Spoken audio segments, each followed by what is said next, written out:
Hey, salut tout le monde, j'espère que vous allez bien.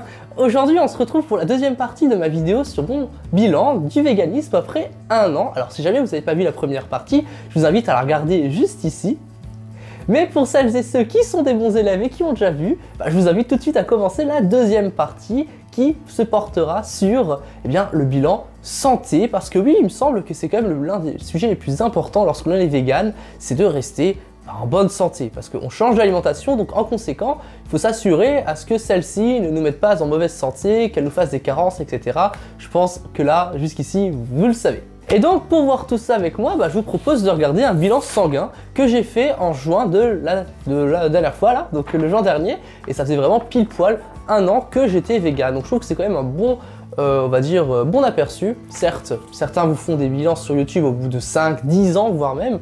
Moi, c'est au bout d'un an. Et je pense quand même qu'au bout d'un an, on voit quand même si, oui ou non, mon véganisme a eu un impact sur ma santé ou pas.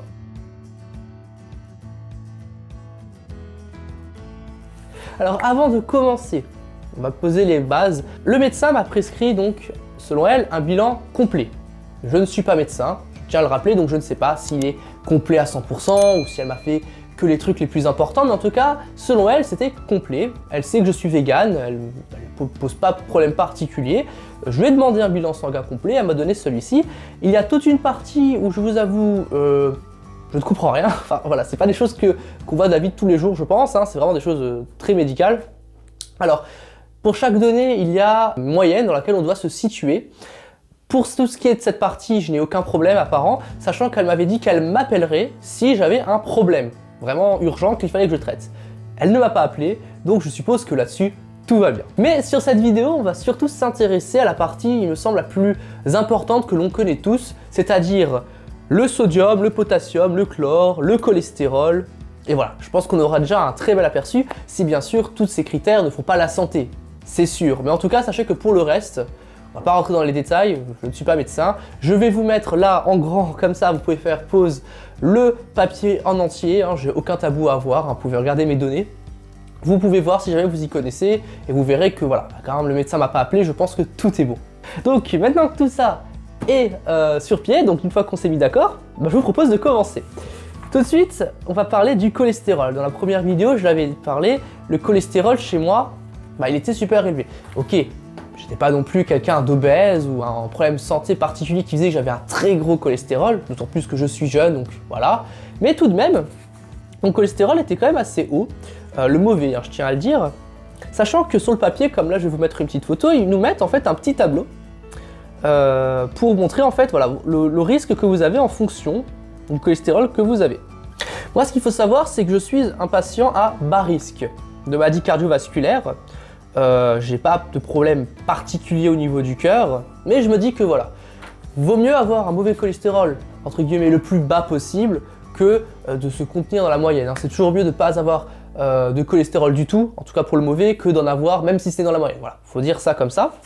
Qu'est-ce qu'on remarque? On remarque que, en grammes par litre, mon LDL de cholestérol, donc le mauvais, était de 0,96 g par litre quand je l'ai fait ce mois-ci, là, le mois de juin. Voilà. C'est en dessous d'un gramme par litre. Jusqu'ici, ça nous dit rien, sauf que, vous voyez, j'avais dit que j'étais à un niveau bas risque, je suis en dessous des 1,16 g par litre. Je sais, c'est très on va dire, schématique ce que je vous dis, hein, c'est beaucoup de chiffres, mais il faut quand même comprendre la chose. Et quand on regarde l'année dernière, en 2020, ça veut dire un an avant mon véganisme, quand j'ai commencé, mon mauvais cholestérol était de 1,2 g. Soit au-dessus des 1,16 g par litre recommandés. Je trouve que c'est fabuleux, parce que j'ai quand même diminué de 0,24 g par litre de mon mauvais cholestérol en un an. Et je suis maintenant en dessous de ce qu'il faut même chez les patients à risque modéré. C'est merveilleux, je trouve quand même, parce que le cholestérol, moi franchement, faut savoir, c'est que je suis un peu hypocondriaque sur ces sujets-là, surtout au niveau du cœur, et quand j'ai vu ça, j'étais super content. On va dire, j'ai rempli mon objectif qui, à l'époque, si vous me connaissez, était quand même celui de la santé au tout début. Je sais, c'était pas les animaux ni l'environnement, c'était vraiment la santé, c'était assez égocentrique, je l'avoue. Et au fil du temps, bien sûr, hein, la question environnementale et des animaux est venue, mais au tout début, c'était vraiment ça. Et je suis content, c'est qu'au bout d'un an, le pari est tenu. Voilà. Au niveau de la santé, en tout cas au niveau du cholestérol, le véganisme m'a apporté un bien fou. Je tiens à le dire quand même. Même si je suis jeune et qu'actuellement j'ai pas trop de problèmes, je sais que sur le temps, bah peut-être que mon cholestérol il va rester stable, mais peut-être qu'il va encore baisser, et bah c'est tant mieux je trouve, ça veut dire que mon cœur, bah si je vais à côté de ça, je fais un peu de sport et tout ça, bah il se tient en très bonne santé, donc je suis très content là-dessus. Ensuite, je vous propose de voir tout ce qui est sodium, potassium et chlore, parce que ces parties-là, généralement, c'est pas trop, c'est ce qu'on m'a expliqué en tout cas, c'est pas ce qu'on trouve le plus facilement dans une alimentation végétale. On peut en trouver, il y a certains aliments qui nous en apportent, mais c'est quand même assez compliqué. Quand on regarde pour le sodium, avant de commencer mon véganisme, j'étais à 141 micromoles par litre, mmol il me semble que c'est ça, je suis sûr que je suis en train de casser sans doute des personnes qui sont très scientifiques, je m'excuse. Dans tous les cas, vous verrez le tableau sur vous, donc, sur votre écran, donc voilà, pas d'inquiétude, hein, je ne me tromperai pas. Et actuellement, il est à 144, donc ce qui rentre dans la moyenne d'entre 136 et 145, donc pas d'inquiétude là-dessus. En ce qui concerne le potassium, encore une fois, il n'a pas diminué, voilà, j'étais à 4,3 avant, je suis encore à 4,3 maintenant, pas de problème particulier. Et pour le chlore, alors là, j'avais pas fait de mesure l'année dernière, donc en 2020, mais là, apparemment, il est un petit peu, un chouïa au-dessus de ce qu'il faudrait, il est à 108, alors que normalement, il faudrait être entre 98 et 107. Là-dessus, j'ai peut-être une explication, peut-être que depuis que j'habite ici à Strasbourg, je bois l'eau du robinet. Je la filtre dans une carafe, mais parfois je ne la filtre pas. Alors peut-être que l'excès de chlore que j'ai, le petit peu que j'ai en plus, ça vient de l'eau que je bois. Avant, je buvais vraiment de l'eau filtrée de chez Culligan, on avait une petite station chez moi. Là, j'en ai pas, donc voilà. Donc je pense que ça vient peut-être d'ici. Peut-être que si vous savez, vous avez des conseils pour diminuer ça, vous pouvez me le dire en commentaire. Ça me servira et ça servira peut-être aussi d'autres gens qui regardent mes vidéos. Et ensuite, pour le fer. Alors là aussi, le fer, c'est quelque chose qui fait assez peur en soi, parce que dans la tête des gens, le fer, on le trouve que dans la viande rouge, dans la viande en général, mais pas dans les légumineuses, pas dans les céréales, alors que certaines sont quand même riches en fer, les haricots rouges, tout ce qui est céréales en soi, tout ce qui est légumineuse, mais surtout les haricots rouges à ma connaissance, ou aussi le soja, enfin bref voilà. Vous avez vraiment beaucoup de sources, Je vais pas vous faire le crime de vous toutes les lister, il y a plein de youtubeurs qui le font, et vous pouvez aussi le voir directement sur le site Vegan Pratique, d'ailleurs je vous mets le lien en description, ils vont vous mettre toutes les sources de fer, et de tout d'ailleurs, que vous pouvez trouver. C'est assez simple en fait, à trouver du fer, c'est surtout que le fer, il est assez moins assimilable par l'organisme lorsqu'il provient des végétaux, mais en soi c'est pas si problématique que ça, on va pas non plus mourir, voilà.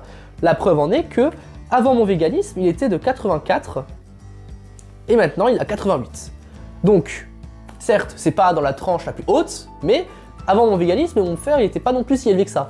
Et là, il a un petit peu augmenté. Donc comme on voit, finalement, ça n'a aucun lien de causalité entre le fait d'être vegan et de ne pas l'être. En tout cas, si vous suivez une très bonne alimentation, que vous avez un très bon équilibre alimentaire, il n'y aura pas de problème, ça je vous le garantis. Et enfin, le nerf de la guerre, si j'ose dire, la vitamine B12. Parce que oui, c'est la seule vitamine composante que vous ne pouvez trouver nulle part dans les végétaux. Je tiens vraiment à être sérieux là-dessus. Si vous faites une carence de vitamine B12, je vous laisse regarder sur internet, mais c'est pas folichon, c'est pas très joli à voir. Vous avez des problèmes neurologiques notamment, je ne vous conseille pas. Voilà, si vous voulez faire un petit kiff de temps en temps, vous voulez jouer à vous mettre en danger, allez, lancez-vous, mais je ne vous conseille pas. Franchement, non, ne faites pas de faux pas là-dessus. Complémentez-vous en B12, que vous soyez vegan, végétarien ou même flexitarien, complémentez-vous en vitamine B12. Vous en avez qui coûtent pas cher, comme la Vegvoine que je prends. Elle coûte pas cher, elle coûte, je crois, 16 € et elle tient pour 180 jours. Voilà, c'est pas une dépense qui va vous ruiner non plus. En plus, ça va, je trouve qu'elle est pratique à manger. Moi, je dois en prendre une par jour. Et dedans, vous avez de la vitamine D, de l'iode et de la B12. Donc, c'est assez complet, c'est cool. Prenez-en. Et quand on regarde chez moi, qu'est-ce que ça donne? Là encore, c'est merveilleux, si j'ose dire. Avant mon véganisme, alors pour les unités comme avant, je vous laisserai voir directement sur la feuille, mais voilà. Avant mon véganisme, mon taux était de 285, et depuis que je suis vegan, il est de 342. Il a augmenté, vous voyez? Donc il a augmenté pourquoi? Parce que je me complémente. Donc là, j'ai vraiment une source sûre de vitamine B12 par jour. Alors qu'avant, quand je n'étais pas vegan, j'en prenais pas par jour, donc forcément j'avais pas cette source sûre. Il pouvait qu'il y avait des jours que je mangeais pas beaucoup de viande, ou que j'en mangeais pas d'assez bonne qualité, ou d'assez bonne quantité, qui fait que j'avais pas forcément mon taux de vitamine B12 recommandé par jour. C'est ça qu'il faut comprendre aussi. C'est pas parce qu'on est pas vegan qu'on peut ne pas avoir de carence en vitamine B12. Voilà. Mais en tout cas, on voit que finalement, au bout d'un an, grosso modo, en conclusion, ma santé va très bien. Je suis pas en train de dessécher au soleil, je suis pas en train de mourir, hein, je sais, je fais des caricatures, je joue un peu avec des mots, mais c'est vrai quoi. Je pense très sincèrement qu'il faut sauter l'idée de la tête que véganisme égale forcément suicide pour la santé, qu'on va être malheureux, qu'on va mourir, qu'on va dessécher, enfin bref, je sais pas trop quoi, les caricatures que vous pouvez avoir. Je trouve que voilà, le véganisme, ça ne peut apporter qu'un bien fou pour votre santé. La preuve avec moi, mon cholestérol a baissé, j'ai pas de problème particulier. Alors certes, je ne fais pas cas de figure, hein, ce n'est pas une étude scientifique à proprement parler, donc je peux pas faire une généralité à propos de mon propre cas. Mais voilà, si vous vous faites suivre par un médecin, ce qui est important, dites-le à votre médecin traitant, dites-le que vous êtes vegan, qu'il vous fasse un bilan sanguin. Alors je sais que parfois il y en a certains qui sont réticents, mais dites-le quand même, il respectera votre choix. Et au pire, changez de médecin traitant, voilà, il y a toujours une solution. Si vous vous faites suivre, comme je l'ai dit, que vous avez une très bonne alimentation, que vous avez une alimentation équilibrée, il n'y a aucun problème. Et que vous complémentez en B12 hein, surtout. Donc voilà, franchement, je pense que pour la santé, il faut y aller, il n'y a pas de problème, n'ayez aucune crainte. Et si jamais vous avez des problèmes particuliers de santé, le meilleur reste à faire de consulter votre médecin. Et voilà, c'est tout pour moi. Donc j'espère que la vidéo vous aura plu. Moi en tout cas, ça aura été un plaisir de vous faire ce petit bilan de mon véganisme après un an. J'espère qu'il vous aura été utile et qu'il aura répondu à toutes vos questions concernant. Et je vous souhaite une très bonne journée. On se souhaite à la prochaine pour une prochaine vidéo. A plus!